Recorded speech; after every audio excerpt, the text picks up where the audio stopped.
Ya, kurang lebih sudah ada 30 negara yang sudah melakukan seruan boikot terhadap produk Israel dan juga produk pro-Israel. Lantas bagaimana dampaknya terhadap ekonomi Israel dan juga negara-negara yang mendukung? Kita tanyakan kepada Pak Peter. Pak Peter, dampak ekonominya sendiri kalau kita lihat dari di Indonesia kalau kata Babe ini sudah ada produk-produk yang sudah mulai menipis. Tapi dampaknya terhadap ekonomi Israel melihat begitu?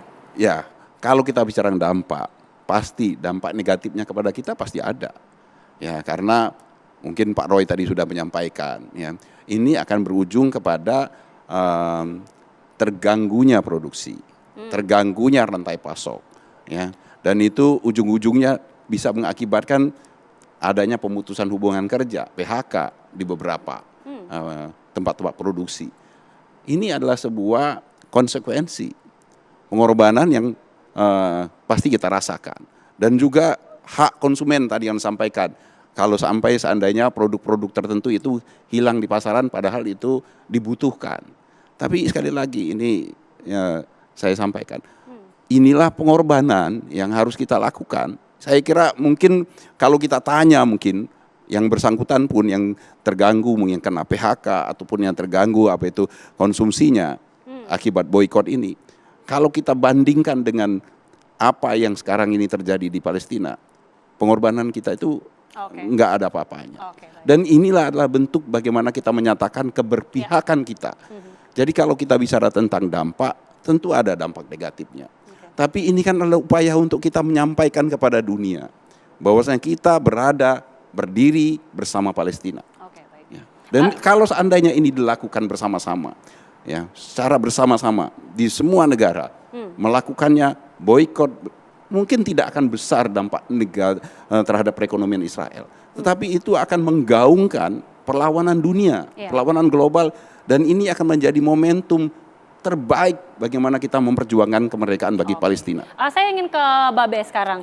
Ini kan sepertinya seruan boikot dilakukan beberapa waktu terakhir ya, di saat memang ada seruan gempuran dari Israel bombardir kepada Gaza Palestina.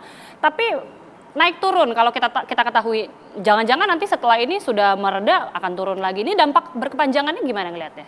Sebenarnya kalau kita mau buka catatan, usul boykot itu dari Presiden Jokowi tanggal 7 bulan Maret tahun 2016 dalam organisasi konferensi Islam OKI di Bandung.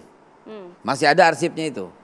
Presiden Jokowi itu mengatakan harus sudah mulai memikirkan untuk menekan serangan Israel dan memberikan kemerdekaan kepada bangsa Palestina dengan cara memboikot produk dan juga memboikot minyak.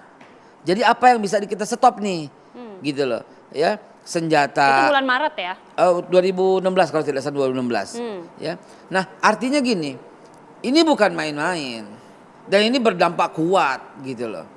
Unfortunately sidang OKI kemarin ya yang tanggal 31 Oktober kemarin itu sudah mulai ada usulan untuk memboikot minyak, embargo. Jangan kirim ke Israel supaya pesawat-pesawat itu tuh tidak terbang gitu loh. Dan Indonesia mengusulkan itu. Tapi apanya nah coba? Saudi Arabia menolak usulan itu.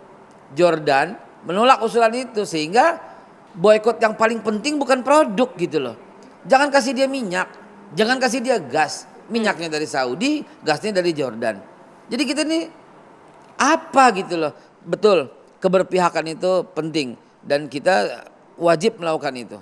Dan saya sangat mensupport, tetapi harus jangan setengah begini gitu loh. Jangan setengah begini maksudnya gimana? Ya artinya harus ada daftar produk yang benar gitu loh. Bukan liar gitu loh, dimanfaatkan oleh produsen akhirnya. Dampaknya berkepanjangan apa gitu kalau liar seperti itu, Bang? Dampaknya seperti apa? Ya tutup dong pabrik-pabrik kita. Yang sebenarnya nggak punya hubungan apapun dengan Israel. Bukan cuma itu, PHK di mana. Jadi gini, jangan mohon maaf ya, bukan saya menolak gitu ya.